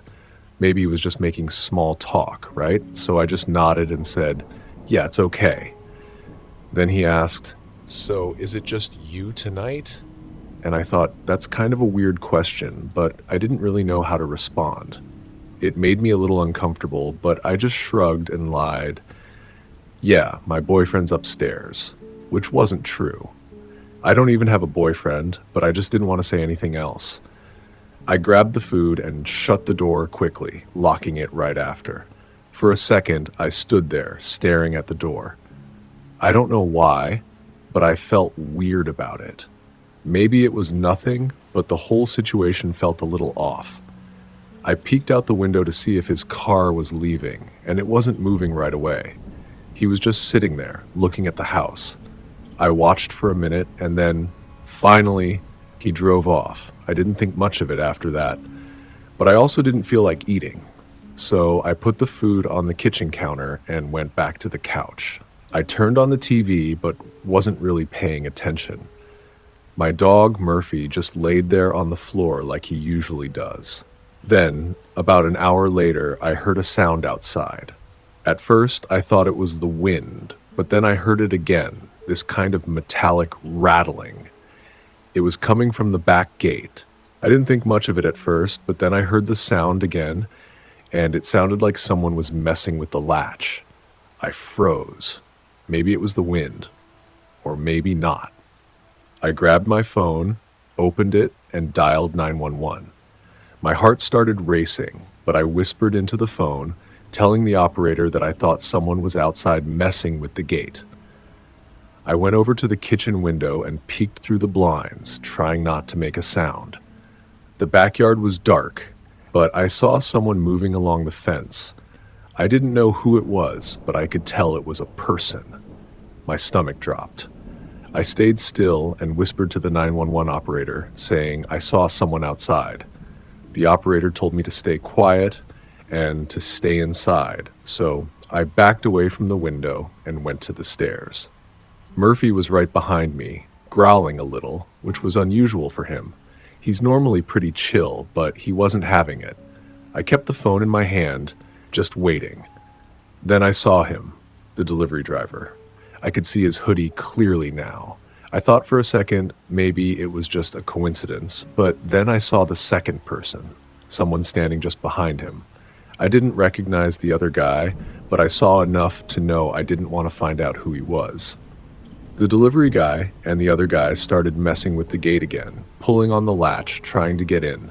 I felt my heart race, and the operator on the phone was still talking, asking me if I could lock myself in a room, but I wasn't going to move. I was too scared to even breathe too loudly. And then I heard sirens, faint at first, but getting closer. The figures at the gate froze and quickly ran off toward the side of the yard. I didn't hear anything else for a few moments. I waited in silence. Then, about 5 minutes later, I heard a knock at the door. It was the police. I opened it, and they told me they'd caught the two men a block down, running. The officers asked if I recognized either of them. I told them about the delivery driver, and they said that guy had been scoping out homes on his deliveries for a while. He'd been targeting houses that looked empty or were easy to break into. I didn't know what to say. They said they'd been watching him for a bit. Apparently, the other guy was his partner, and together they'd been doing this for a few months. They were catching houses late at night when people were home alone. They told me that if I hadn't noticed them tonight, my house would have been next on the list. They were already trying to get in. I never even considered that I could be at risk like that.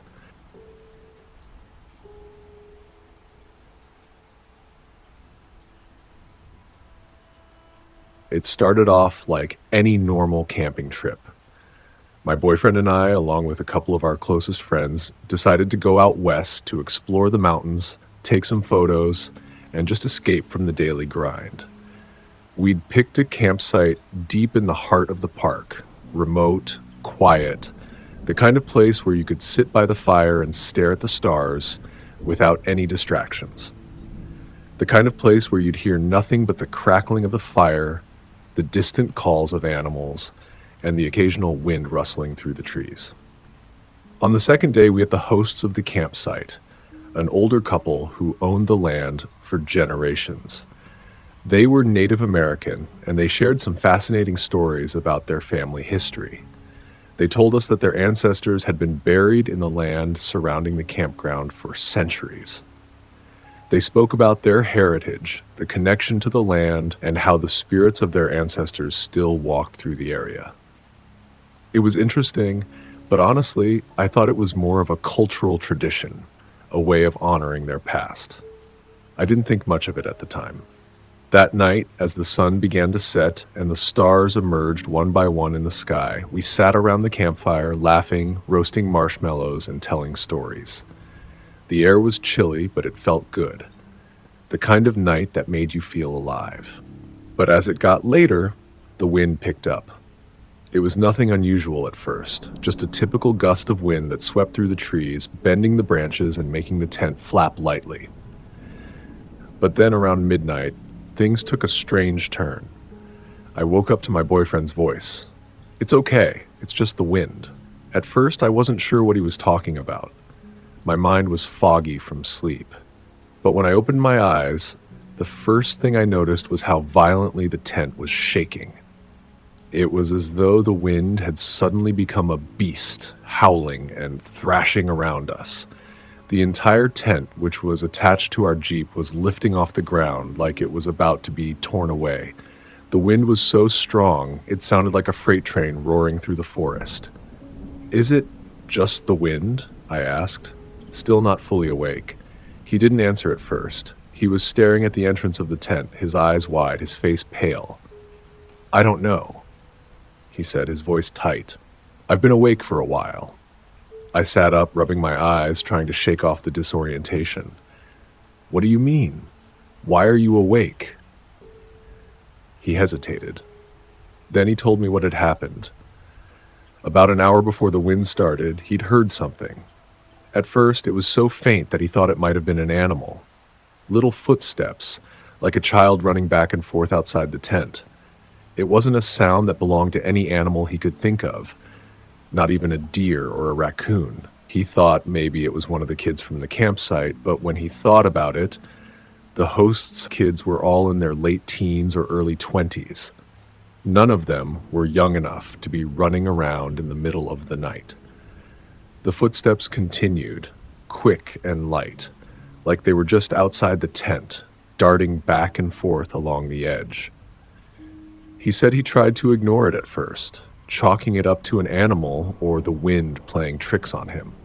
But then something else happened. He felt the ladder attached to the side of the tent, the one that led up to the rooftop sleeping area, shift. When you're in a tent like that, on top of a Jeep, you can feel even the slightest movement. And my boyfriend felt it as clear as day. Someone or something was on the ladder. His heart dropped. He called out, trying to sound calm, but his voice cracked. "Hello?" There was no response, just the sound of someone, moving quickly away from the ladder. He didn't know what it was, but his instincts told him it wasn't an animal. After that, the wind suddenly picked up, and the tent started to shake like crazy. And it felt like we were about to be blown off the side of the mountain. I didn't know what to say. I tried to reason with him, telling him maybe it was just an animal, or the wind playing tricks, but I could tell by the way he was acting that he was genuinely freaked out. We both lay there in silence for what felt like hours, too scared to sleep. The next morning, I tried to shake off the weirdness of the night before. Maybe it had all been some strange combination of nerves and wind, I thought. I couldn't shake the feeling that something was off, though. When we met up with our friends in the morning, we asked how they slept. They were all fine, except for one of our friends who looked a little shaken. His girlfriend was staring at him wide-eyed, and he finally spoke up. "Yeah, well, she kind of freaked herself out last night," he said. I looked at her, confused. "What happened?" She looked at me, clearly still spooked. "I swear to God, I heard footsteps. Just like little ones running back and forth outside our tent. And then they stopped. And then I heard the zipper, like someone was trying to open it. I yelled, 'Who's there?' but nobody answered." I froze. My boyfriend and I exchanged a look, both of us silently recalling the exact same experience. Our friends laughed it off, but I could see the unease in their eyes. The thought that something had been outside our tents in the middle of the night, creeping around, was enough to make anyone uncomfortable. We didn't stay a second night. None of us wanted to. But deep down, I couldn't help but wonder if it was more than just a coincidence. The way the hosts had spoken about the spirits of their ancestors, how they said the land was sacred, it all started to make sense in a way that unsettled me. I've been back to that campground a few times since then, and though I try not to think too much about that night, I can't shake the feeling that whatever was out there wasn't just a figment of our imagination.